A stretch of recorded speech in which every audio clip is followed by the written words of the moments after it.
أعوذ بالله من الشيطان الرجيم. بسم الله الرحمن الرحيم.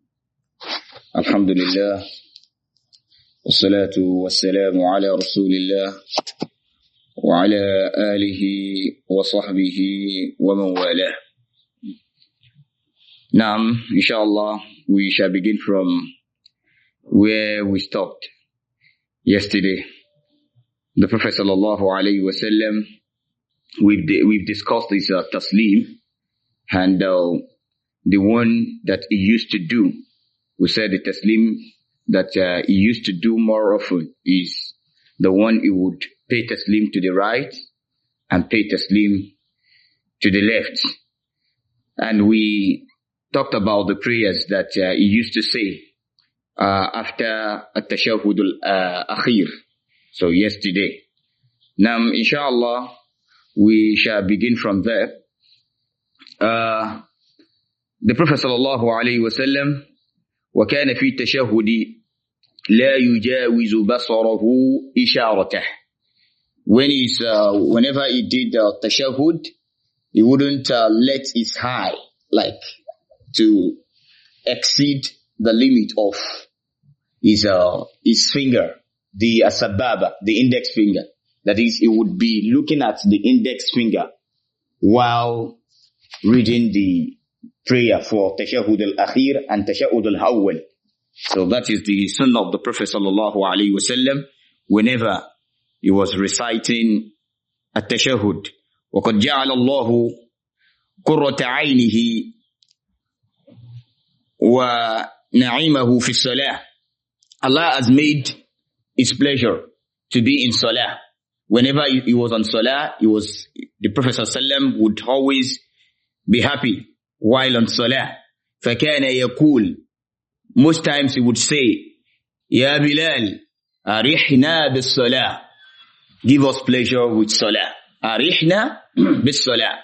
Let's be pleased with salah. That is, the Prophet ﷺ loved to be praying, sallallahu alayhi wa sallam.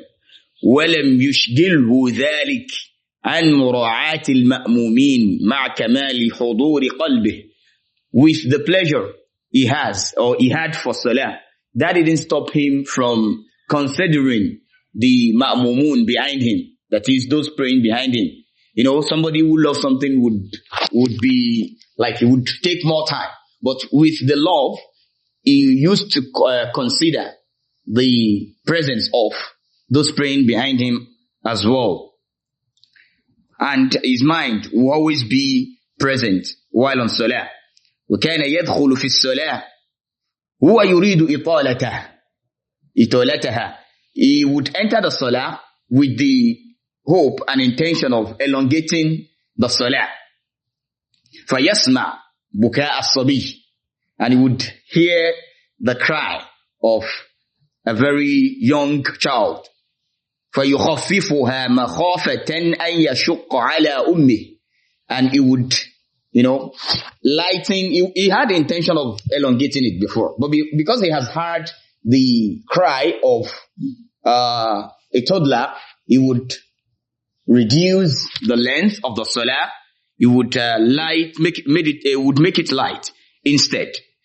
وَكَذَلِكَ كَانَ يُصَلِّي.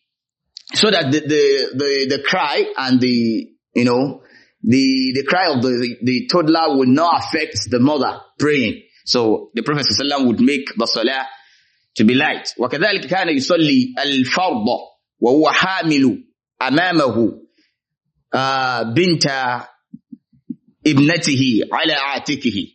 So sometimes he would be praying and he would carry in his front the daughter of his daughter, the daughter of his daughter. So ala atikihi, he would carry the daughter on his shoulder. So idha qama, whenever he stood up, hamalaha, he would carry that child. Wa idha raka'a wa sajad, whenever he performed ruku' and whenever he prostrated, wada'aha, he would place the child on the ground. وَكَانَ يُصَلِّي فَيَجِيُّ الْحَسَنُ وَالْحُسَيْنُ. Sometimes he would be praying, Hassan and Hussein would come. فَيَرْكَبَانِ عَلَى ظَهَرِهِ, and they would climb his back and his head whilst in sujood. فَيُطِيلُ السَّجْدَةِ, and he would elongate the sajda. Why?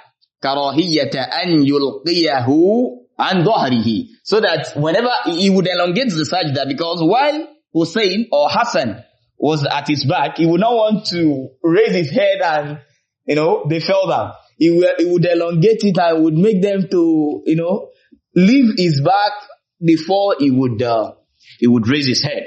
This is the kindness of our Prophet sallallahu alayhi wa sallam. وَكَانَ يُصَلِّي فَتَجِيءُ عَائِشَةً. Sometimes he would be praying. Aisha, our mother, radiyallahu anha, would come.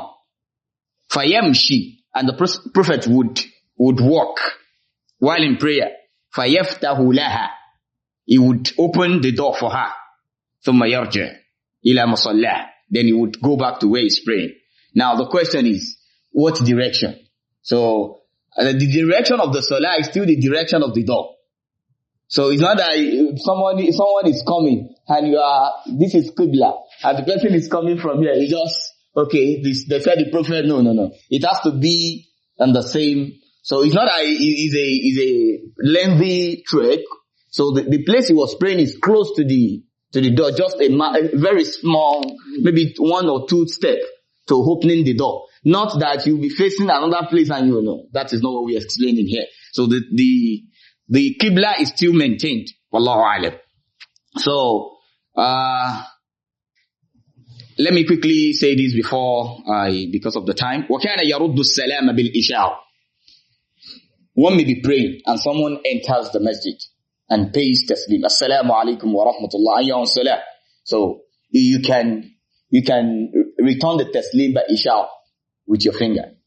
So, and this was written in fact it's in most of the Kutub al-Sunan. So, and in al-Musnad as well.